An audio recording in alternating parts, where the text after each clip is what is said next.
Doctor Sajjad Bukhari, कहिएगा, आज budget पेश होने जा रहा है, कैसे देखते हैं कि ये आवाम दोस्त बजट होगा या फिर आवाम के लिए मुश्किलात में इजाफा होने वाला है? बहुत शुक्रिया। देखिए, अगर हम स्टेटिस्टिक्स में पढ़ें या अल्फाज के गोरख धंधे में और बजट में जिस तरीके से अल्फाज का गोरख धंधा किया जाता है, तो एक ले मैन या एक आम आदमी जो है वो शायद इन टर्म्स को बेहतर अंदाज से नहीं समझता। हम हमेशा बात करते हैं डेफिसिट की। एक तो फिस्कल डेफिसिट हो गया या ट्रेड डेफिसिट हो गया,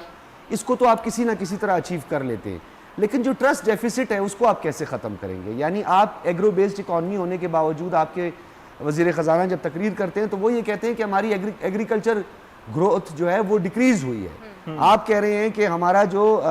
माली जो हमारा हदफ था, जो हमने रेवेन्यू टारगेट था जिसको अचीव करना था, अभी 2 फिस्कल ईयर्स के जो है वो 2200 के करीब हमारा रेवेन्यू टारगेट जो है वो हम अचीव नहीं कर सके। मुख्तलिफ तकारीर आप सुनते हैं कि जी हम स्ट्रक्चरल रिफॉर्म्स लेकर आ रहे हैं, हम जो है FBR के दौरे कर रहे हैं, FBR में रिफॉर्म्स लेकर आ रहे हैं, लेकिन आपने कस्टम ड्यूटी की मद में कितना काम किया है? मैं मुतादिद बार आपके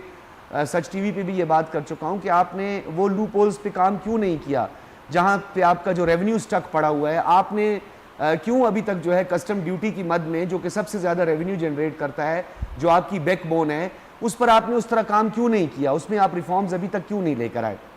दूसरी बात यह है कि अभी तक तो इक्तिसादी सर्वे है और अभी तक तो हम महज जो है उस पर बजट जब पेश होगा तो फिर उस पर हम तफसीलन बात करेंगे। एग्रो बेस्ड इकॉनमी यानी आपकी कॉटन, आपकी जो वीट है और जो आपका शुगर केन है, यानी अगर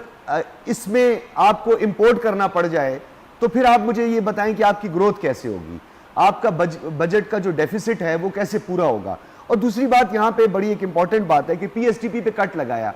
और तरक्याती बजट जो कि डेवलपमेंट बजट है, वैसे मैं ज़ाती तौर पर जो नॉन डेवलपमेंट बजट है उसकी ज़्यादा हमेशा बात करता हूँ, लेकिन डेवलपमेंट बजट में एक चीज़ बड़ी आम है, सजाद साहब मेरे साथ बैठे, इनकी बीट है, ये भी बेहतर तरीके से बता सकेंगे कि जो डेवलपमेट बजट है उसमें एक टर्म इस्तेमाल होती है ऑन गोइंग प्रोजेक्ट्स। ये ऑन गोइंग प्रोजेक्ट्स क्या होंगे, उनकी क्या हैसियत होगी, या क्या ये जो डेवलपमेंट बजट है, क्योंकि बलूचिस्तान को तो इस दफ़ा इस्तिश्ना दे दिया गया, सुनने में आया कि उन्होंने कट नहीं लगाया बलूचिस्तान के बजट पे, लेकिन दूसरी जानिब सैलरी पर्सनस या जो तनख्वाहदार तबका है उसके लिए ये कहा है कि उसके लिए जो है शायद कोई 5 से 10%। अगर आप महंगाई की या इन्फ्लेशन को देखें तो वो कहाँ से कहाँ पहुँची हुई है,